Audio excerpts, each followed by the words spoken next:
پہلے سور سے سب مر جائیں گے. اچھا سب سے مراد آپ کو پتہ ہے یہ زمین و آسمان ستارے ساری چیزیں ہیں، لیکن ساتھ یہ ہے کہ اللہ تبارک و تعالیٰ پوچھے گا، حالانکہ وہ سب جاننے والا ہے، کہ اے اسرافیل یا جبرائیل علیہ السلام سے پوچھیں گے کہ اے جبرائیل سب فوت ہو گئے، تو وہ کہیں گے اے اللہ تیری ذات کو ہی قیام ہے، اور تو یا حی یا قیوم ہے، تو ہی زندہ رہنے والی ذات ہے، تیرے سوا جو ہے وہ سب کو مرنا ہے. لیکن ابھی اسرافیل، جبرائیل یعنی کہ میں خود، اور جو ہے وہ میکائیل، چند فرشتوں کے نام لیے جائیں گے کہ ابھی زندہ ہے.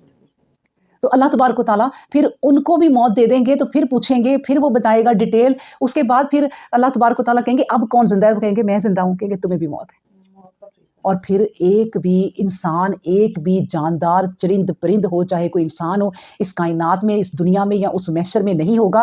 پھر وہ اللہ تبارک و تعالیٰ کہیں گے کہ آج کہاں ہیں جو کہتے تھے کہ ہم دنیا کے بادشاہ ہیں.